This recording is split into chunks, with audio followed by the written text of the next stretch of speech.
Welcome again to Garrett Hunts. The snow is still coming down here in Minnesota. However, that doesn't mean we can't at least prepare for the fishing season.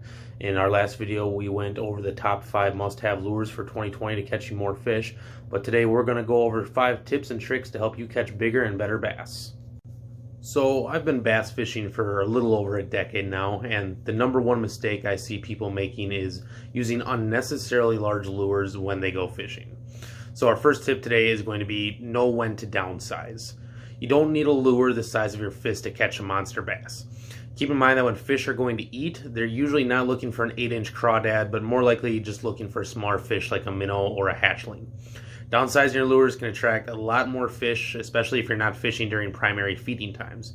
Whenever I'm not getting bites, I drop down a couple sizes to something like this Mepps inline spinner and can turn my luck around pretty quickly. Tip number 2 for getting more bass. Don't be scared of the weeds. If you watched my previous video, then you probably recognize this lure. It's a weedless frog lure, and I rated it as the number 2 must-have lure for 2020.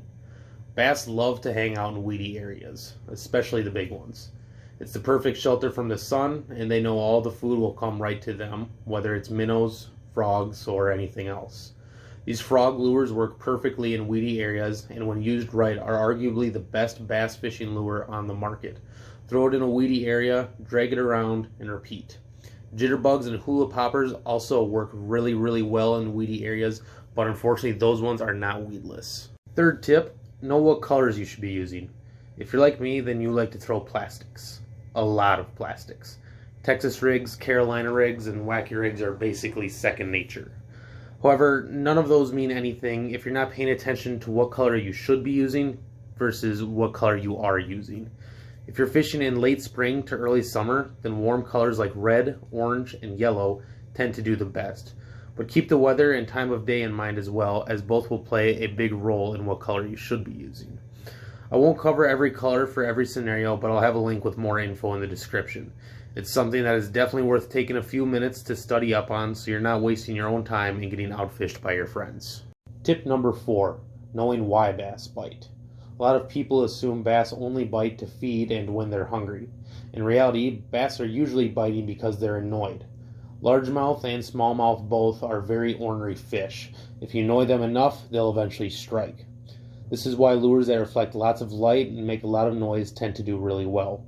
The lure I have on the screen right now is the Almighty Buzzbait. This one was also in my previous video, ranked at number 3 as the number 3 must-have lure for 2020. Keep covering the same area with these lures and you'll drive them nuts. Some of the biggest bass I've ever caught or seen caught have come from buzzbaits or lures very similar to them. Swim baits and spinner baits also work very well for the exact same reason. Now for number 5, and I promised I saved the best for last. Sharpen your hooks. A family friend taught me this trick about 4 or 5 years ago, and since then I have not lost a single bass, no matter how big or how small. Bass are notoriously known for not going down without a fight, and if we're being honest, that's why we love them as much as we do. However, a lot of bass tend to jump around to knock the hooks out of their mouth, which is very easy to do if the hook has become dull. If you manage to bring it in without it having spit out your lure, then their incredibly bony mouth will have dulled down the hook for you quite a bit. Files, however, are very cheap, and it only takes about 20 to 30 seconds to sharpen up your hook before throwing it out in the water.